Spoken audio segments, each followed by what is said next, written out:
My name is Shanna with the Pickaway County Library, and today I'm going to be showing you how to make this little octopus using polymer clay. Polymer clay is a type of clay that has to be baked for it to cure or harden, so you'll just need to bake it in an oven, your regular oven, a craft oven, whatever you have. Never a microwave, that's not going to work. You can buy polymer clay at most craft stores like Hobby Lobby or Michael's. You can even find it at Walmart sometimes. You're just not going to have all the color options that you would at a craft store. Okay, before starting, you're going to want to make sure that you wash your hands because this clay is going to collect everything. Dust particles, hair particles, anything like that.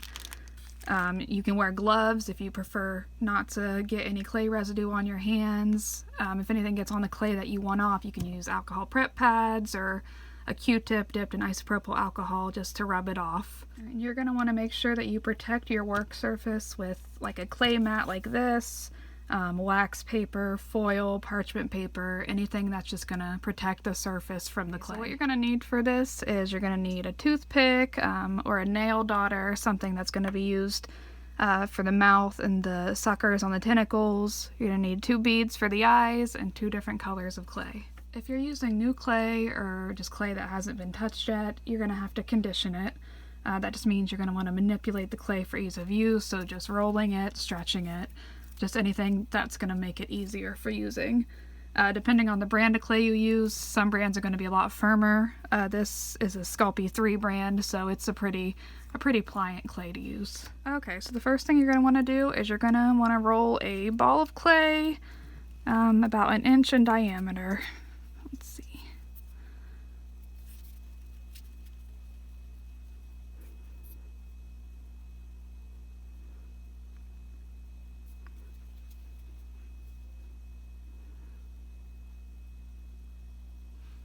Okay, next, using the same color that you used for the body, you're going to want to make 8 tapered snakes. You can do that by rolling it into a little ball and then just thinning it out and making sure it's at a point on one side. You want it to go up above the body so that you'll be able to bend them to look like they're moving. So next what you're going to want to do is you're going to want to take one of these tapered snakes that are going to be used for the tentacles and flatten the bottom of it. Then attach it down here. Then wrap it up, and you can bend it however you want to make it look like it's moving, and then you're going to want to do the same thing with the rest of them.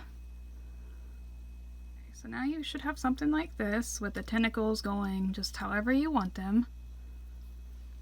So next you're going to want to get a small little ball of clay, kind of roll it long and flatten the sides a little bit so it's almost like a cylinder. And then you're going to want to take it and press it here. So press it even further in. So now there's the little mouth. And here's where you're going to either take the toothpick or the nail daughter, which is what I'm going to use. And then you're going to want to press in here and just make the little opening for the mouth. You can make it how small or however big you want. It's up to the artist to do what they want. Try to round this a little bit. Okay, and press the beads in for the eyes.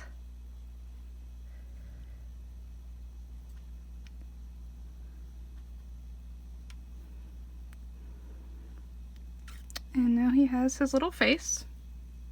Okay, so now's where we're going to use the other color of clay. We're going to make 3 little dots, or really any little pattern you would want to put on the head.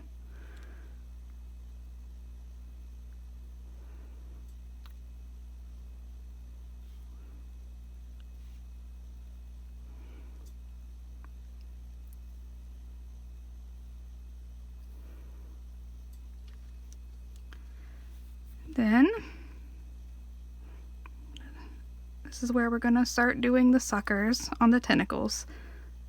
So what you're going to do is you're going to place it on the tentacle. Again, take either your toothpick or your nail daughter, and you're going to press it in so that way it gives that little sucker look. So we're gonna keep doing that all the way around on all the tentacles. You can do however many you want. Okay, so now he has all his little suckers all on his tentacles. And then he is finished. And he is ready to bake. Put your octopus in some sort of oven-safe dish, but you're going to want to make sure to line it with parchment paper or foil or just something to protect it, because polymer clay is non-toxic, but it's not food safe. Look at the side of your clay.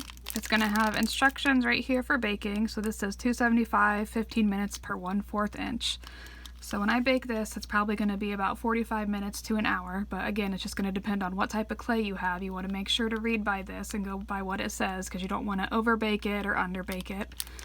If you have a separate oven thermometer, I recommend using one of these, just because in any oven there can be hot spots or cold spots, and you just want to make sure your clay gets baked evenly and it doesn't get too high that it would burn. It is all done, all baked. You can't tell that he's baked, but you can tell when you listen. He is completely hard now.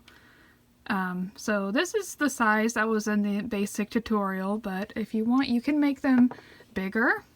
So this he's much bigger. You could use this one as a paperweight or just a little decoration or figurine. You can also make them much smaller. So this one's a lot tinier, and then I added a chain to make it into a necklace. The original tutorial for this octopus, it comes out of this book, Kawaii Polymer Clay Creations by Emily Chen.